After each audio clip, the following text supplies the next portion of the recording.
Hi there. Today I'm going to do a little slightly different type of video.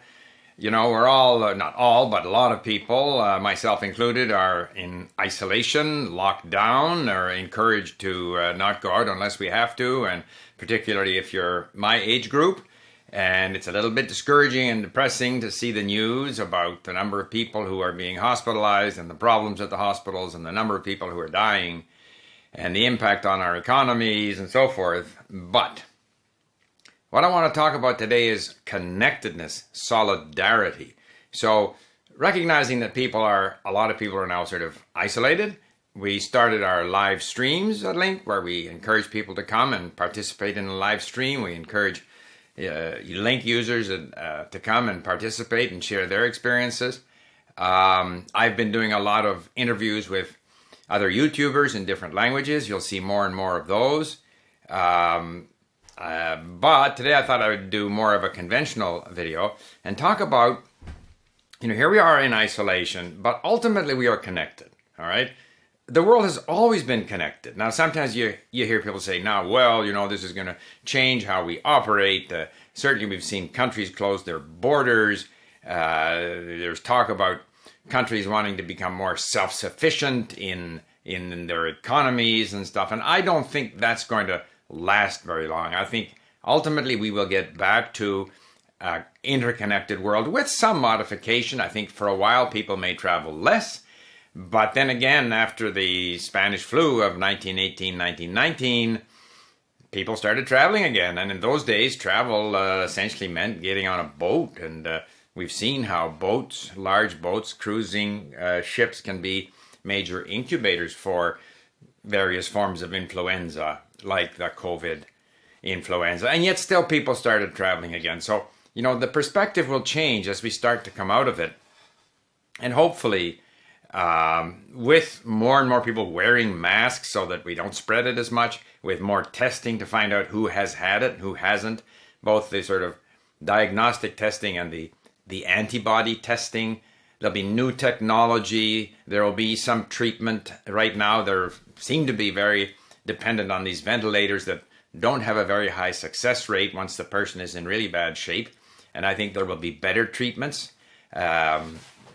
Testing, treatment, tracking. They have to get better at following people, who are perhaps identified with a cluster and everyone they were in contact with. And all of these things, how we treat them in hospitals, our testing ability, our tracking ability, our ability to slow down transmission, we're learning more and more. And so we will only get better at these things. So to me, it's just a matter of slowly the present lockdown will start to get removed. So the key thing is, what are we going to do now? So to me, it's a great opportunity to work on your language skills. You're not surprised to have me say that. Because we are connected, And like in my Persian, I'm reading about the history of Iran, and obviously the Persians were connected to the Turks and Byzantine Empire, and Italian merchants from Genoa, and even the Vikings around that time. I mean, the world has always been interconnected. Explorers from Indonesia who traveled to Madagascar. I mean, the world has always been connected, and this connection has been accelerating and will continue to accelerate. And I think what we're adding now is sort of this virtual level of connection, which is also accelerating and probably will be one of the sort of lasting impacts of everybody now forced to, connect virtually, work virtually, and so forth. So, learn languages. All of this interconnection, and I should add solidarity, because we're only going to get through this thing if we all work together.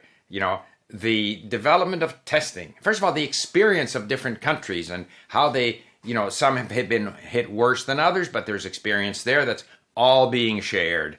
The testing of potential therapeutic, treatments or drugs, all of that is being shared. They're testing all of those. I can't remember their names. I mean, there's this hydrochloroquine or something. I can't remember. And then there's some other former Ebola drug. And there's like 5 or 6 of these.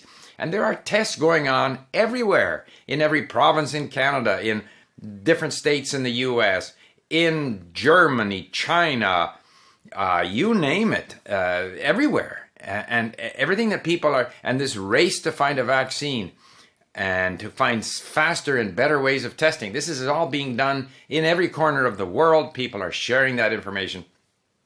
So this solidarity, the recognition that we're in the same boat together, that's going to get us out of this. So I don't think once we come out of it that we will revert back to sort of self-sufficient economies. There will be increasing interchange. So learn languages, and because we can't expect that this international solidarity, connectedness, exchange is always going to just happen in English.